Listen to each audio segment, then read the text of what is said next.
महाराष्ट्राचा। नमस्कार, मी गौरी। संध्या लाईव्ह मध्ये आपलं सगळ्यांचं स्वागत। मराठवाड्यात पावसानं थैमान घातलं असून अनेक जिल्ह्यात पूर परिस्थिती निर्माण झाली आहे।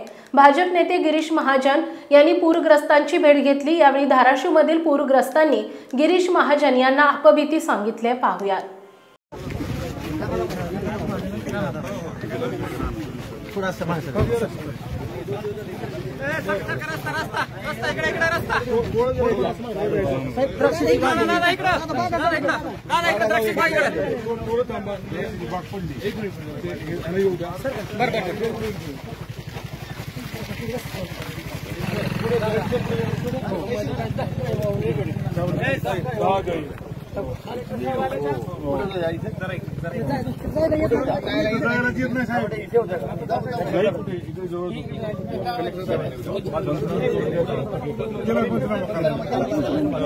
जमीन काही करोडून गेली,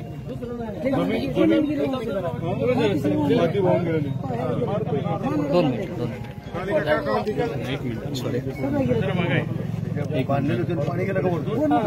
एकदमच वाढलं पण काय झालं आणि भाऊ नदीचा प्रवाह पलीकडे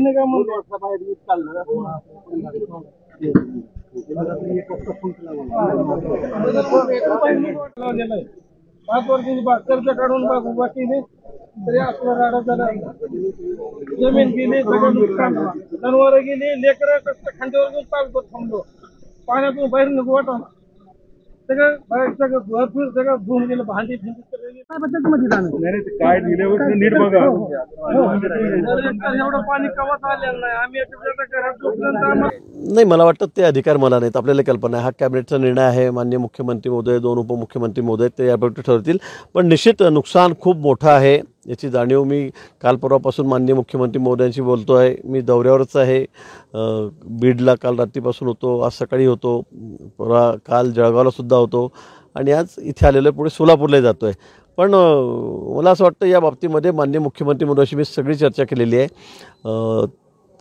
योग्य निर्णय या बाबतीमध्ये, ओला दुष्काळ सरसकट असेल, सरसकटी करतील, जिथे वेगवेगळ्या ठिकाणी वेगवेगळी परिस्थिती आहे, पण आवश्यक असेल त्या ठिकाणी आवश्यक तो निर्णय घेतला जाईल। नाही, असं माझ्या वाटण्यावर नाही आहे, मला तो अधिकार नाही। मी गोड गोड बोलतो वगैरे तुम्ही म्हणतायत, मला कळलं नाही तुमचा म्हणणे काय अर्थ आहे म्हणण्याचा। पण मी पुन्हा सांगेल की शेतकरी खूप अडचणीत आहे, मोठ्या प्रमाणात अडचणीत आहे। म्हणजे अशी परिस्थिती कधी आली नसेल शेतकऱ्यांना आतापर्यंत, इतकी वाईट परिस्थिती आज या ठिकाणी आलेली आहे आणि म्हणून सरकार शेतकऱ्यांना वाऱ्यावर सोडणार नाही।